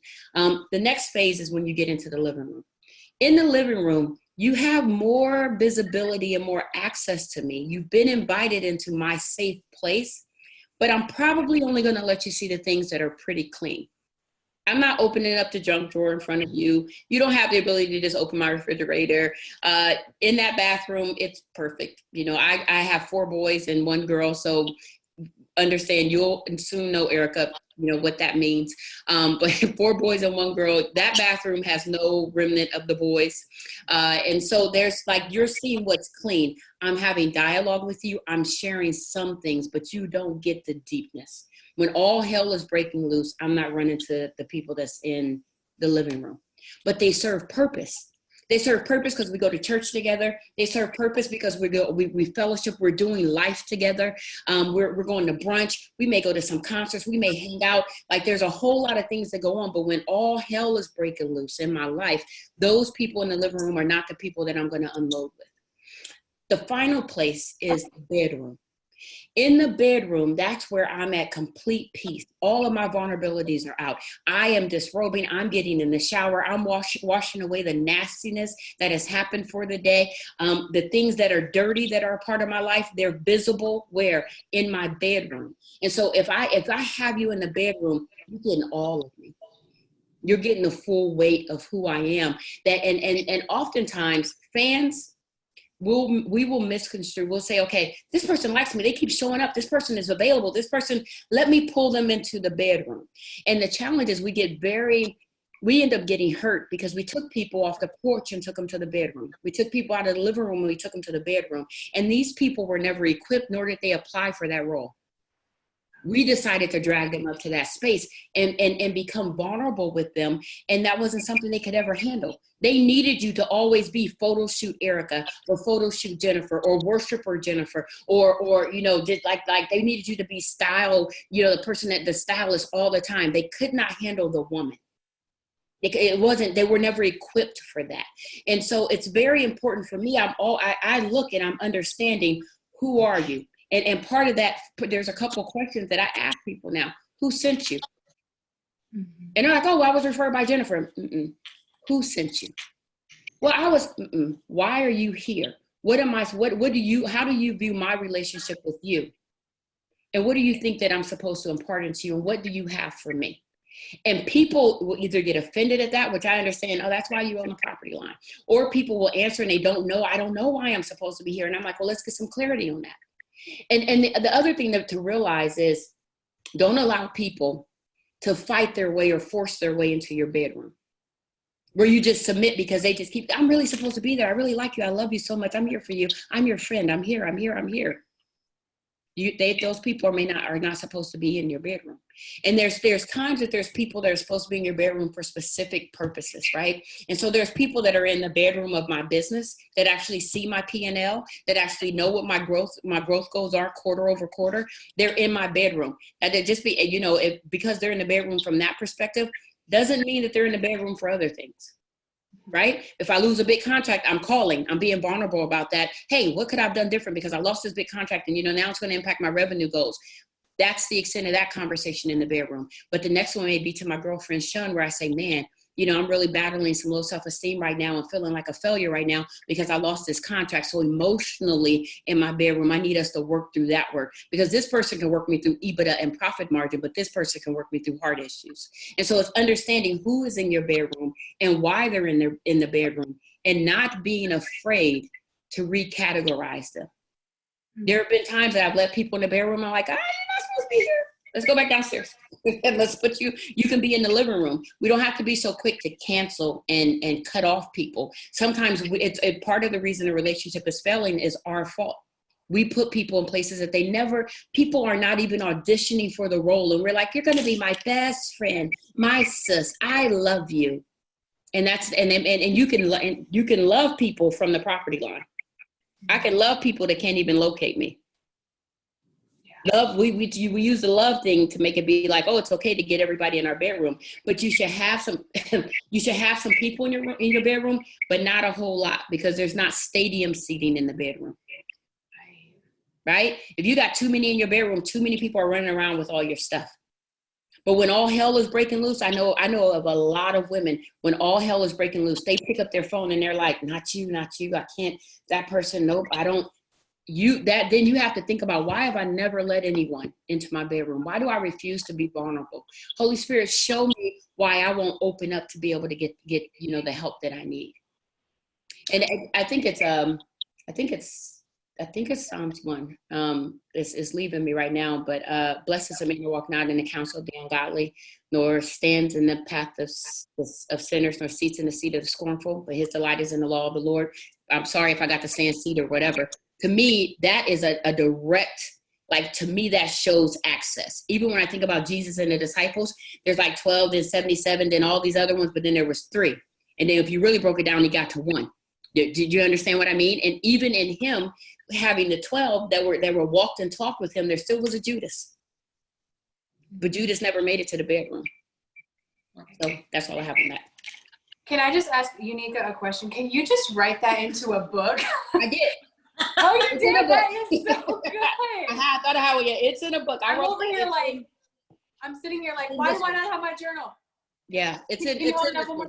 Send me your email. Send me your information. Or I think she just put it in here in the chat. I need it different than that, because I think this might go away when we're done, Erica. I'll connect you. I'll send it to your Instagram. I'll send it to you, Jennifer. Because I'm sitting here like, why do I not have my journal on me right now so I can write every word of this down? It's so good. That's why I was like, okay, I'm going to ask this question. It's off topic, but everyone needs to hear it. It has truly helped me, because there are times that in our desire to be loved, to be accepted, to be nurtured, we will attach to certain things, and understanding access, because I was the cutoff queen. And I mean, when I tell you I will cut you off, I will cut you off. One last thing I'll share, Erica, when because I'm watching text from my au pair. She went to get her COVID testing today, and so I'm Ubering her around as she's doing this. So that's why I keep looking over here, and then I have Trey on a monitor here. Lots of stuff going on at the J household today. But what I will say is that I lost my train of thought. Hold on for a second. Let me get it back. I can't think of it. I don't know where I was going to go, and it was important. You were saying you were talking about cutoff, how you were the cutoff queen. Oh, yeah. So we'll sit around and we'll say, I'm done with this person. But that person may still serve purpose. I see so many people walk away from purposeful relationships because they miscategorize the relationship. I think it's important for you to understand, like, if you have people in the right category, most of the time they fit, unless they're like super divisive and steal all your peace or something. But oftentimes they're like, oh, that person wasn't there for me. That person never said they wanted to be there for you. Like, y'all never agreed that they were going to be there for you. And they don't know how to be there for you because they're a fan. And so you have a fan in your bedroom who really just wants your autographs. They don't want your issues. And so it's important for you to understand the difference there. The other thing to understand is that you may be in someone's bedroom who is not in yours. If I show up in your bedroom, I'm there to do the heavy lifting for you. If you show up in my bedroom, you're here to do the heavy lifting for me. So there are some people that I'll lift for. But that does not mean when hell's breaking loose in my life, I call them. Mm-hmm. Does that make sense? And so I have my bedroom people that I'm calling, but I might be in your bedroom. And it's important for people to understand. And I have the conversations. Hey, I'm there for you. I'll be there. I'm going to be present. But you're not a person that's on my list for me to call when I'm going through. And so people, because if you don't have, I talked about this, I think, yesterday on a different show. The fact that we don't have enough difficult conversations is why our relationships are always unstable. Mm-hmm. All you gotta do is tell people where they are. I will start with you and I will end with you with a conversation. And that way we have you won't be like, where do I stand with Uneeka? Are we still, I don't know what's happening. No. If we're not rocking anymore, or if you're in a different place, and because I'm branded out there about this house stuff, Erica, I'm able to say, listen, we need to have a conversation because I'm recategorizing you. And here's why. And then I have people to rebuttal. I had a friend of mine named Rayshawn. I said, listen, you're not performing at the level of the category you currently have. So what I'm going to need to do is I'm going to recategorize you to another place. That way I don't set either of us up for offense or disappointment. He was like, time out. Give me a list of the things I'm supposed to do in order to stay in my current, the current category that I have. And we had a, open dialogue about that. But I think there's not enough dialogue or crucial conversations being had in the church, in the body of Christ, in humanity, in order for us to properly get people in the place that they want to be. Because when you have them there, the relationships thrive, because some of those expectations go away. Like this, you are supposed to be in my life, but you're my brunch buddy, my vacation buddy, my shopping buddy, but you're not my ride or, I don't like the ride or die thing, but you're not like my Bonnie to my Clyde. Like, you're not going to hide the gun if I shoot somebody. Like, that's not who you are, right?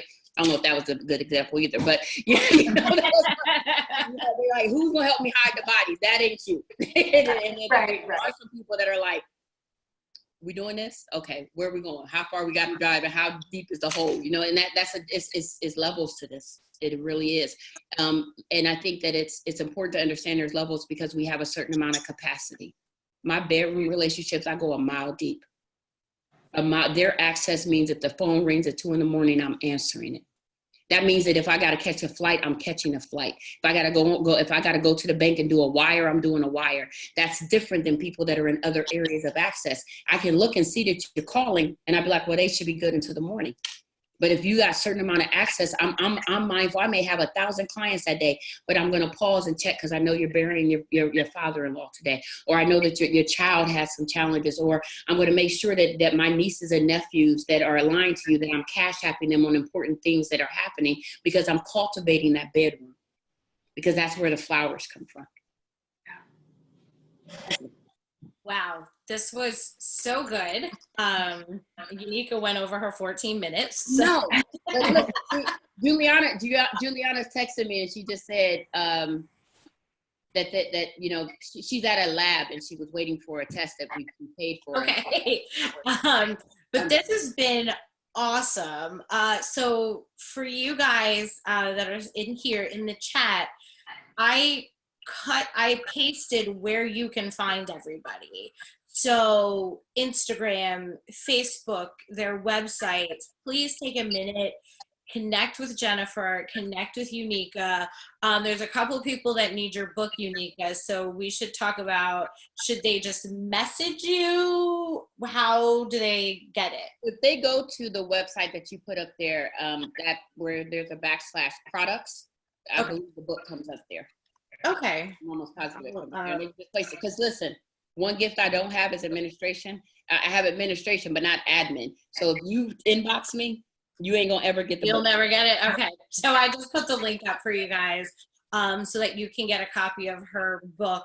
And the other book that she didn't allude to the book, but the conversation when she was talking about having tough conversations. Another great book is Crucial Conversations. Uneeka gave me my copy after I took a $17,000 loss on my business, and I had crucial conversations with myself and other people. So it's a really great book. But Uneeka and Jennifer, this has been incredible. Thank you so much for taking time out of your Saturday mornings away from husband and children and grandchildren and children, and just to spend some time and really impart your knowledge onto us. It's amazing. And I appreciate you both so very much. So thank you for that. And I do want to let everyone know that is watching with us, we'll be back with another Saturday Style Chat on Saturday, June 6th. And we'll be actually talking about hair. So I am getting my personal hairstylist from Philadelphia and my personal hairstylist from Baltimore. And the three of us are coming together to talk about how to take care of our hair if we can't get to the hair salon, what do we do in the summer, all of that good stuff. So I hope you'll join us. And I've got some other really fun style chats in the works. And the other last thing I want to let you know is the replay should be available this evening or sometime tomorrow. So I will share that out to everyone. But thank you so much for joining us and spending a couple hours with us on Saturday morning. And Jennifer and Uneeka, thank you again. This was awesome. Thank you. Thank you, Erica. Awesome. Take care, everyone. Have a great Saturday. Enjoy your Memorial Day weekend. Bye-bye. Bye.